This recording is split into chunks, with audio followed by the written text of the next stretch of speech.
Saya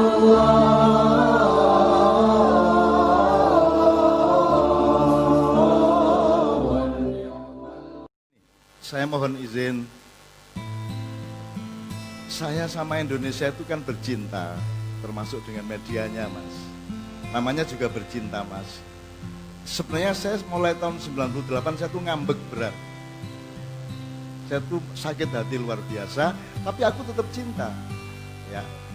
Jadi mulai Pak Harto turun hari kedua, saya langsung meninggalkan media massa dan meninggalkan semua urusan mainstream, elit dan kelas menengah. Saya langsung ke desa-desa. Itu tidak berarti saya bercerai. Saya ya jenenge wong bojoan rek ya, ono ngambek-ngambeke gitu. Nah, ketika Anda menjumpai tulisan tertentu, itu kan saya pikir sudah agak oke ini, ternyata belum juga. Jadi saya kecolongan gitu loh, Mas. Gitu ya. Saya ini tidak percaya sebenarnya sama Indonesia itu aslinya, tapi jangan marah. Pokoknya begitu Pak Harto turun hari kedua, karena saya yang bikin turun Pak Harto. Saya yang ngomongin Pak Harto secara pribadi. Dan saya ingin melakukan itu lagi pada suatu hari. Kalau sudah darurat, saya akan turunkan lagi. Ya. Tapi saya kecewa sama teman-teman saya, ternyata bukan reformis. Mereka tuh bukan supaya Soeharto turun, mereka tuh cuman ngomong gini loh hatinya, Pak Harto jangan nyolong sendirian, saya juga pengen. Itulah sebabnya nyun sewu, akhirnya kan ternyata bukan reformasi yang kita kehendaki, yang kita alami. Besok Malari tanggal 15 judulnya adalah reformasi yang kita maui, artinya dimaui oleh rakyat yang sebenarnya gitu ya. Saya bukan politisi loh, Mas. Kan saya cuman dorong-dorong truk yang macet gitu loh. Setelah itu kan saya pergi lagi, saya tidak berpolitik, saya tidak cari jabatan juga, tapi saya serius nurunin Soeharto. Dan ternyata bukan reformasi yang terjadi, sekarang lebih rusak daripada zaman Pak Harto. Kalau mau ngomong terus terang, tapi kan saya orangnya sabar. Saya ambil jarak, kadang-kadang masih mangkel, kadang-kadang tak. Saya kesini ini bukan karena Menteri Agama. Kalau saya ngomong Kementerian Agama, aslinya saya tidak setuju Kementerian Agama, tapi tidak usah tak omongin Anda. Sebab pikiran saya berbeda mengenai Indonesia. Saya punya cara berpikir yang berbeda dengan semuanya. But I love you. I love you. Berbeda tidak masalah. Dan saya tidak akan memaksakan kehendak Anda. Agama kok departemen, saya nggak setuju agama kok departemen. Bodoh kan departemen. Kan sama, kementerian sama departemen sama. Aslinya saya tidak setuju. UN saya tidak setuju. Syariat kok fakultas, saya tidak setuju aslinya. Tapi sudahlah, saya nggak akan jelaskan. Kalau suatu hari kamu betul-betul saya kasih tahu. Kalau saya yang bikin UN, saya punya kurikulum sendiri.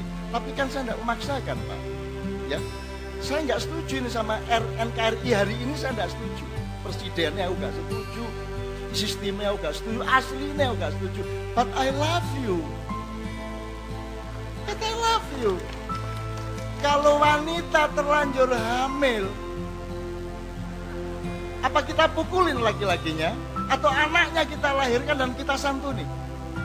Itulah yang terjadi pada Indonesia. Dan aku mencintai baik laki-lakinya, perempuannya maupun anaknya. Saya akan cintai mereka semua sampai kapanpun. Jadi jangan jadi gitu, Mas. Jadi misalnya gini ya, sekarang saya ngomong perdamaian banyak, saya punya catatan banyak sekali mengenai malam ini, tapi nggak bisa saya omongkan 100% nggak bisa saya omongkan. Saya punya banyak teori macam-macam, saya punya banyak sekali. Tapi orang Indonesia juga nggak butuh saya kok, ya saya diem aja. But I love you. Dari jauh aku tetap mencintaimu dan aku tetap optimis sama masa depanmu.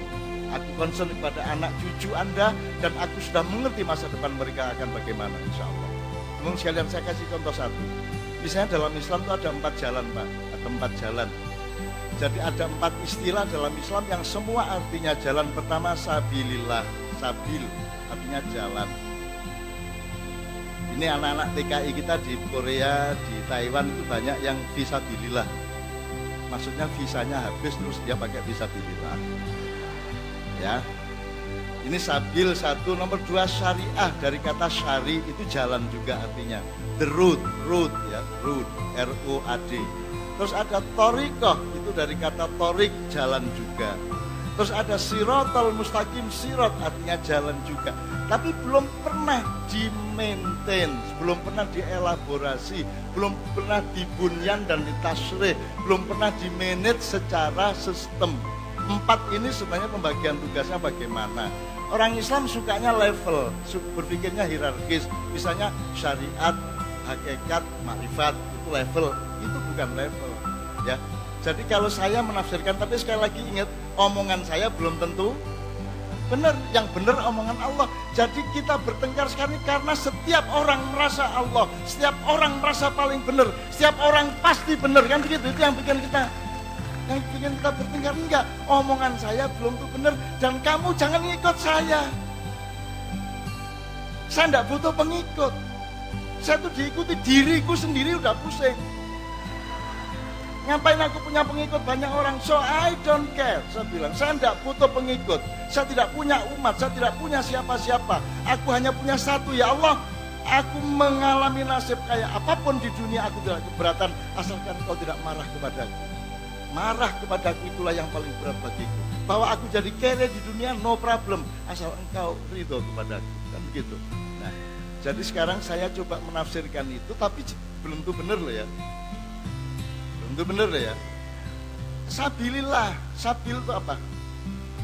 Kan ada 2 kata. Misalnya, ud'u ila sabili rabbika bil hikmah. Tolong di panggillah mereka ke jalan Tuhanmu dengan hikmah. Jadi tidak ada ud'u ila sabili rabbika bil haq, tidak ada. Bil khair, tidak ada. Bil ma'ruf, tidak ada. Bil bir, tidak ada. Yang ada bil hikmah. Jadi kamu bener rasa karmu, tapi sama saya kamu harus bijaksana. Saya bener kayak apapun itu urusan saya, tapi kepada kamu saya harus bijaksana. Jadi output hidupnya orang itu bijaksana, bukan bener mah nggak peduli saya.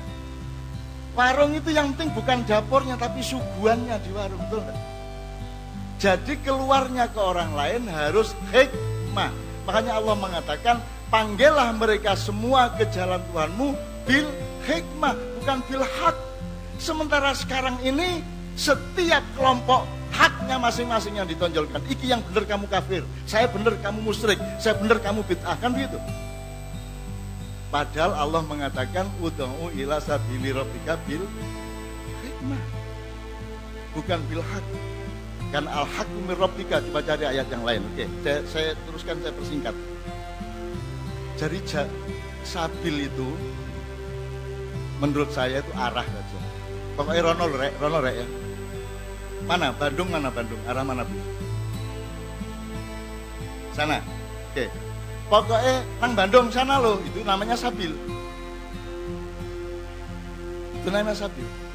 Syari atau syariat itu ada lewat tol, ada madhab tol, ada madhab kereta api, ada madhab lewat Sukabumi. Betul enggak?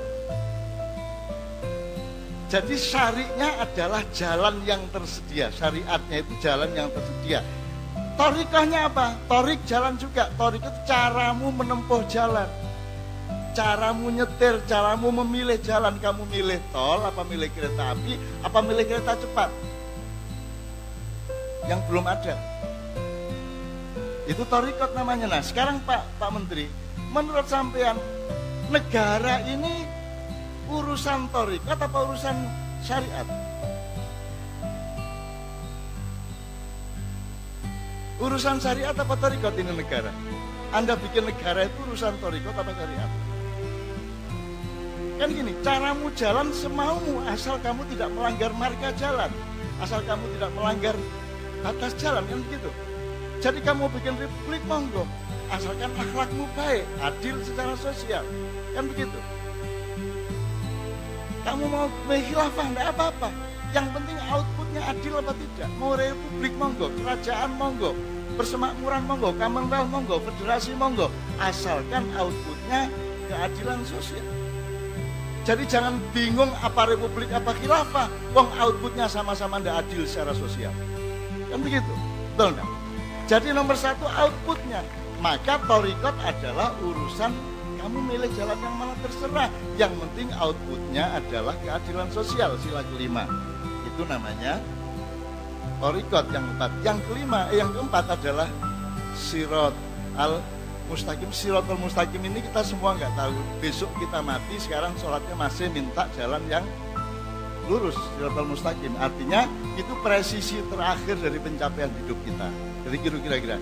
Jadi beliau-beliau ini kita pahami dalam konteks apa? Ada yang pakai jalan tol, ada yang pakai kereta cepat, ada yang gitu, terserah. Nah, nanti kita bertanding sampai nggak di Bandung, kan begitu. Nggak usah dihakimi sekarang. Betul nggak? Yang nanti sampai Bandung siapa? Nah, kita sekarang jadi Tuhan. Kita anggap pokoknya kalau lewat situ pasti ke neraka, kan begitu. Rambutnya ketok titik, jilbaban yang mlebu neraka saiki. Padahal tahun 6-7-an saya SMA, dulu rok di SMA Islam itu ya segini. Tahun 70-an, cari tuh, browsing coba. Rok-roknya anak SMA, SMP tahun 70-an itu segini. Gitu loh. Jadi masuk neraka. Pak Erfakhruddin, Buya Hamka kan anaknya dulu kan waktu itu kan pakai rok-rok semua juga. Jadi masuk neraka semua. Kita tok yang masuk surga, jadi sedikit penduduk surga sekarang. Gitu ya Pak sekalian ya. Oke, ini sudah contoh aja bahwa sampean beragama apa saya enggak ngurus. Sampean saya beragama apa saya itu kan istri sampean masing-masing, istri kita masing-masing. Gitu loh. Istri saya kan istri saya, enggak usah bisa bandingkan bojoku luwih gede bokonge lho, bukan bojomu. Enggak usah gitu lah. Enggak usah gitu kan gitu. Ya kita punya, yang penting outputnya baik enggak, yang penting silaturahminya bener apa enggak, mencuri apa enggak, korupsi apa enggak, akhlakul karimah apa tidak, kan begitu yang kita persoalkan. Intinya begini, bukan siapa kamu yang penting, tapi bagaimana kelakuanmu, kan begitu. Tidak penting siapa namamu, tidak penting apa parpolmu, tidak penting apa jabatanmu, tidak penting wajahmu, tidak penting apapun, yang penting kau bermanfaat apa tidak untuk kiri kananmu dan untuk masyarakatmu, kan begitu.